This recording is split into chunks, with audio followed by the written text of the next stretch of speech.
Hey everybody, I just wanted to jump in here and do an update on that previous video about the email that I received, and it is definitely stacking up here. More and more is coming out, and I'm up way early here. It's probably 6:30 here where I'm at.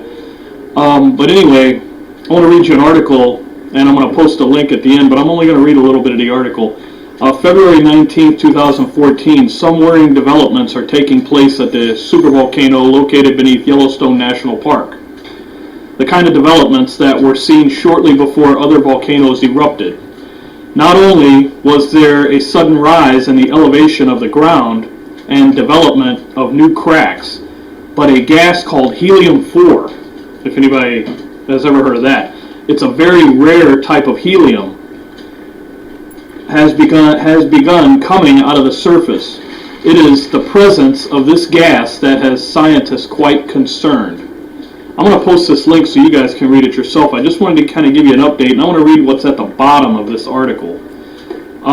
It has like what to take away from this news article, what you could take with you on it.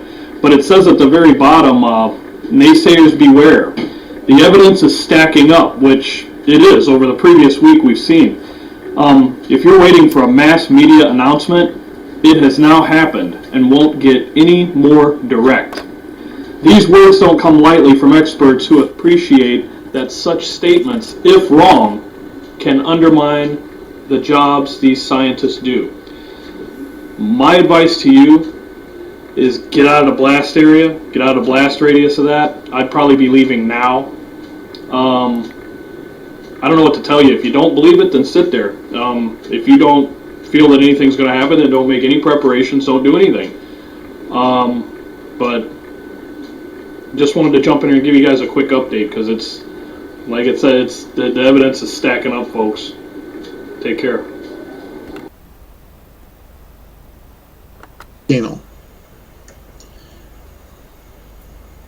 February 19th, 2014.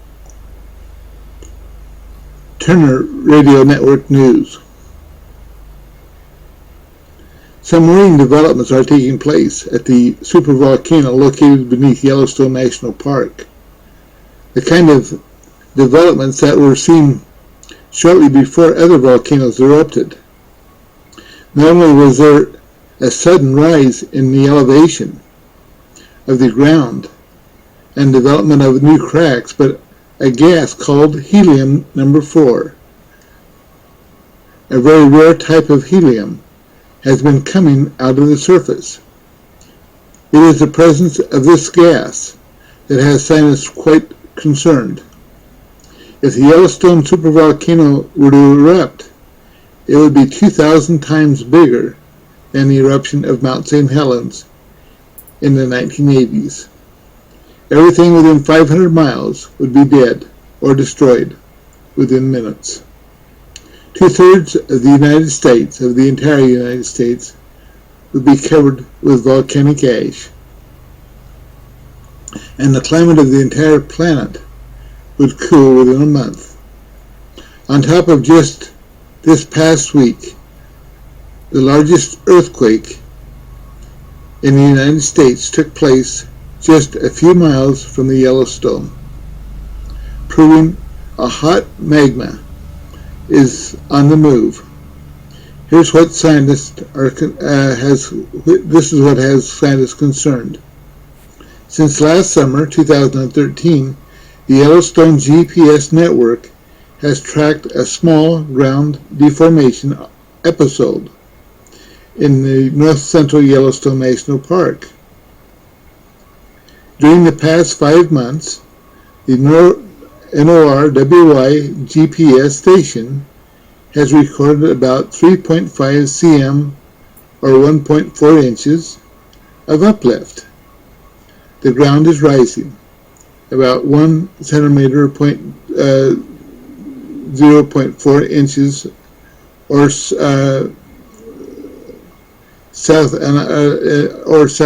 southeastward ground movement, relative to a stable reference station north of the park.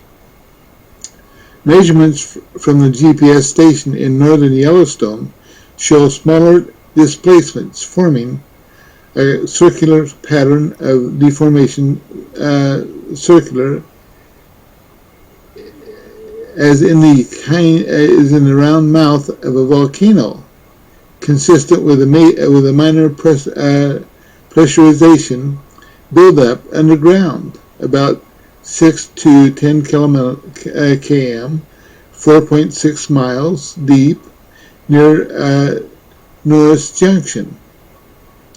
What has scientists very concerned is that Yellowstone has suddenly begun emitting massive amounts of helium-4. Helium-4 seems to be the predictor of activity, as proved with other volcanoes.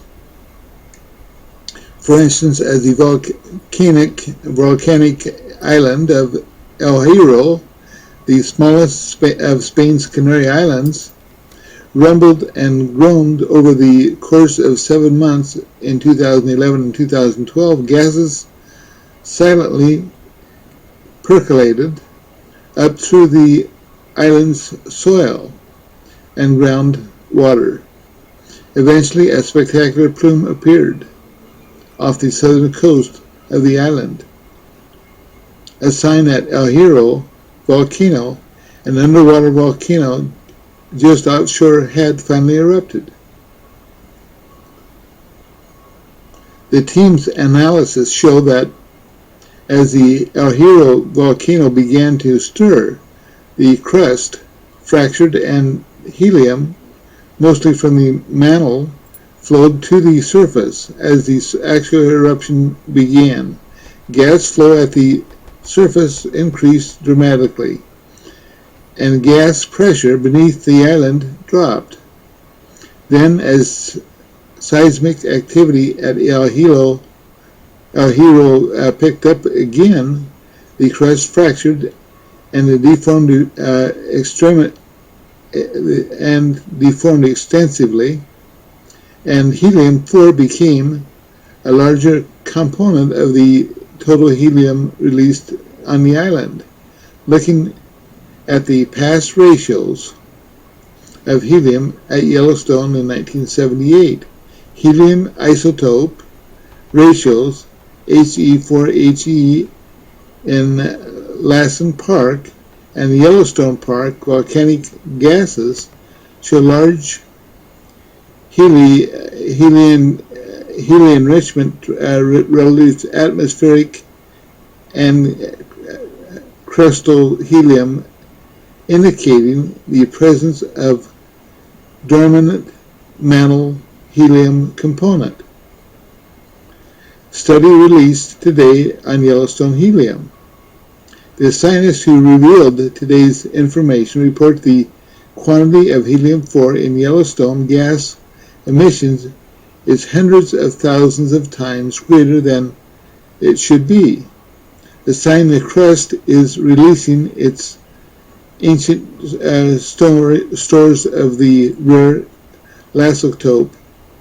The researchers said, however, much of the helium emitted from this region is actually radiogenic helium-4 produced within the crust by decay of uranium and thorium. Today's report shows by combining gas emissions rates with the chemistry and isotope analysis that coastal helium-4 emission rates from Yellowstone exceed by orders of magnitude any conceivable rate of generation within the crust.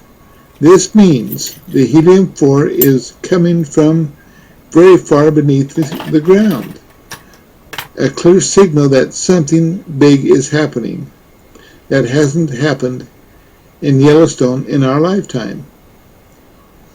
From the LA Times, in areas where there is little groundwater or movement in Earth's crust, helium-4 can remain trapped and build up over time, especially true at Yellowstone, where inactive rocks, or what geologists call Creighton, have been estimated to be 2.5 billion years old.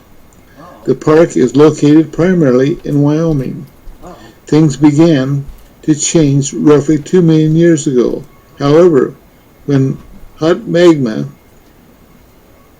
intruded on the crustal system from below, triggered several enormous volcanic eruptions, the most recent about 640,000 years ago.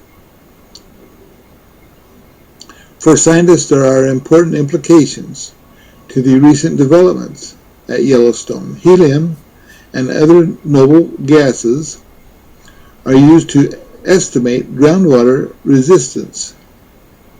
Groundwater residence times, for example. Scientists assume that the more helium-4 present in water, the longer that the water has been sitting in the rocks surrounding it. But the study of helium at Yellowstone shows that some of these assumptions, specifically helium-4 produced by the already decayed elements found only within the rocks and sediments of the local aquifer, aren't quite right. Helium can suddenly come into a system from unexpected places. A pocket of ancient rock, for instance, or a magma source. So the dates of past calculations, particularly those from aquifers in volcanic regions or near earthquake faults, might be a way off, because the extra helium, scientists though, are used to dealing with new data that changes long-held theories. That's the nature of science after all. One of the largest earthquakes in the United States this week, at just 3.6 magnitudes, occurred close to Yellowstone crater on the 11th of February. The area with Overty's a hot spot where hot magma from the mantle rises to the surface, characterized by frequent earth tremors, which can occur in clusters or swarms such as those of 2004, 2009, and 2010.